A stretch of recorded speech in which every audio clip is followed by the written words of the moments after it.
welcome back to the Backlog. We are 40 stars into Super Mario Galaxy. Just unlocked a new galaxy in the engine room. Ooh. Toy Story Galaxy. No, that's not what it is. The Toy Story Galaxy. No, that's not. It's wrong franchise. Wrong franchise. Half-Life 3 confirmed. Wow, we made the joke everybody else has made. We're way original, guys. Way original. I'm pretty excited about this. I vaguely remember this. This looks so pretty we got Preston over there playing the Mario Galaxies talking. We got just talking. Dane now talking. Get on the choo-choo train. Oh, that's cool. Like Have you not jumped on their head yet? No. Oh, look who's driving the. Woo! You know what? I do not want Toad driving this train. Have you seen how they drive ships? the other Toad ship. So I'm gonna jump right into where you're continuing a conversation. That's funny. The conversation from last Super Mario Galaxy, where we were gonna get into game theories, crazy game theories, and I have heard some of these. I had not heard some of these. But so I guess I gotta say before we start this, yes, the music in this level is awesome. It's like a remix of the old school Mario theme. So gravity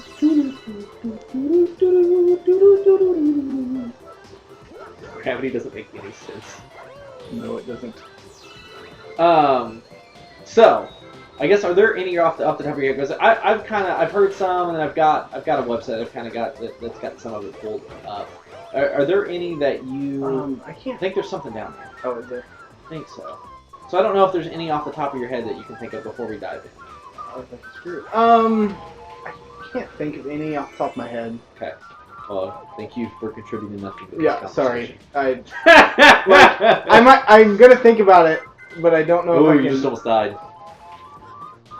So, I think you gotta take the screw out.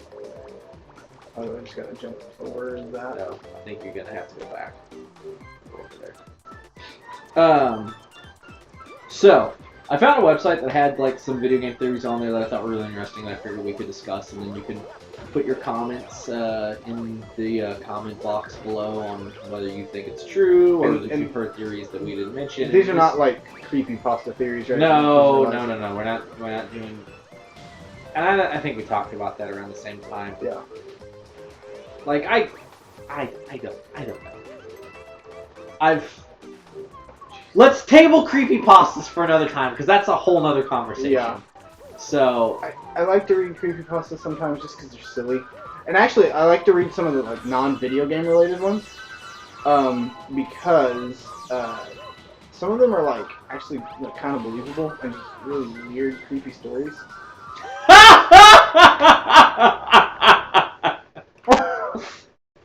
Better get off that, man. It's falling. It's falling. The thing falls. Let's probably go over there and do that first. So let's take. Maybe we can continue that. Yeah. I mean that's a neither here nor there. Yes, I'm not saying we can't have that discussion. If you want to see us have a discussion in the comments, and I'm sure we'll have already filmed having that discussion around it, having it by the time that we read that. But if we haven't, then maybe we'll go back and do it. So, yeah, not creepypastas at all. But yeah, I just wanted to clarify that. Well, no, that was a good thing to clarify. I'm gonna keep us off. How did creepypastas get their names? I don't know. Like, what? Who decided creepypasta? I don't get Where does anything get named on the internet? Like, yes. I guess. All right. Again, neither here nor there. Sorry. And now that the episode's over, let's get into our topic for the day. Yeah. So, the first one this website has is Donkey Kong Country is anti-American propaganda. I forgot we talked about that. Yes, we did. So, if you're like me, you're like, oh, you're not picking up the star bits because your thing's not registering. I was like, what do you mean? How? Everybody loves Donkey Kong Country. How's it? So, I read into this, and it talks about the whole goal of Donkey Kong Country is to get your bananas back because they were stolen. And then you have to go through like a bunch of different levels, and then what was the name of the crocodile? I can't think of his name now. I'm not seeing it here. Killer Croc. Is that it? Not Killer Croc. So basically, it's saying this is anti-American. I kept thinking about the crocodile in Pokemon. I don't know what that is. Crocorock. Something like that. Oh, is this the first time we got this? Yeah. Spring Mario.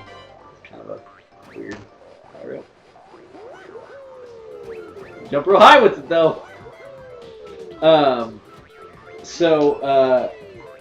And for those of you in America, maybe you'll know this, and for those of you not in America, you probably won't know it because I don't remember this from history class.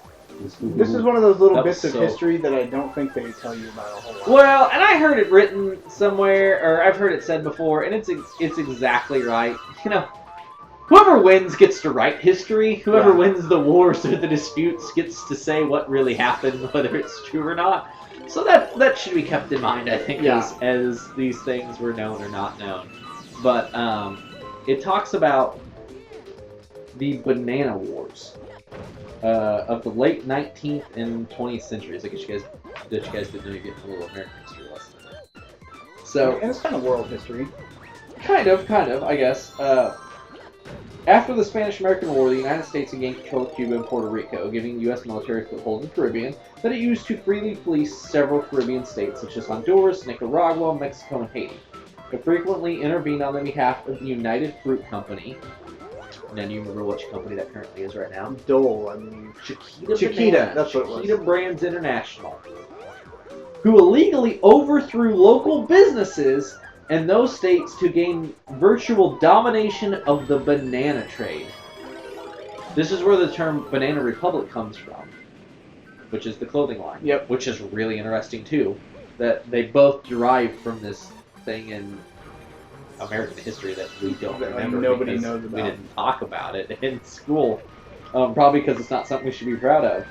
So the theory is that Donkey Kong Country is supposed to symbolize one of those Caribbean states. On here it says probably Nicaragua or Honduras. And all of its bananas have been stolen by an invading military force.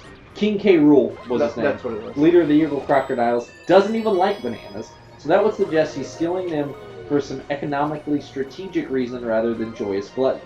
Same thing with the United States. Americans don't love bananas so much as they love trade monopolies. And the president at the time of the banana wars was Teddy Roosevelt, a man often compared to a king who had absolutely no problem beating the juggling Jesus out of any country that stood in the way of American imperialism. That's an interesting way to say that. Yeah. I just got smashed. Even their names are similar. Or particularly those in Caribbean, Roosevelt, King K. Rool. Even the names are similar. But you fight King K. Rool on a pirate ship, which seems odd since he isn't a pirate until he realized the United States Fruit Company and the United States military had a habit of enforcing with their naval fleets. They're saying you're actually doing battle on the Teddy Roosevelt, but who knows. Yeah. The crocodile, the other crocodile enemies in the game are all in U.S. military type get-up. There's a picture of it on there. Yep. Later levels reveal the crocodiles are turning a large portion of Donkey Kong Country into desolate oil fields, which is a thinly veiled reference to American foreign policy on oil, which I would agree we're not the best on. So basically, and you know, I'm proud of America and being American, and I'm not gonna say that it's anything that we're perfect because we have our issues, but I thought that was very interesting to read that, and it's a war again I never knew about. It's funny because like a lot of times you get like other countries' perspectives in weird places, and like video games is one of those things that like definitely, especially. And like I think Donkey Kong Country was an American-made game because it was made by Rare. Yeah, and it might have been. But even still, you're going to have, I mean, with it being a Nintendo brand, you're going to have a lot of Japanese influence. And there's a lot of really neat stuff that we don't ever get, I think, as American gamers, unless we are, maybe just dive bomb, unless, we do the research or we know a little bit about Japanese culture, because I don't know a lot. No. At all. So, it's just interesting to look at it that way, because it's never ever ever something that I would have thought about or known. So, Are you kidding me? So with that, we are going to end today's episode. But put a comment in the box that if you believe that that's true or not believe that it's true, or what your thoughts on it are, or maybe there's more that you know that we didn't talk about. And I think we'll continue the theories because I think there's a lot of really neat discussion that can be had with that. And whether they're true or not, I think it's kind of just fun to speculate and talk about, and maybe you'll get some knowledge like I did. And Yeah. learn something Well, about and yours or another country that exactly. you didn't know. And you would have never known otherwise. Yeah, The game exactly. was about that. So. Exactly. And maybe it's not about that, but I learned about the banana wars I didn't know were real. Yeah. So thanks for tuning in. Hit like, hit subscribe, hit comment, hit PayPal, Patreon, Patreon. I don't even know if that's set up. Follow us on Twitter. Yeah, that was what I was trying to say. See you tomorrow on the backlog.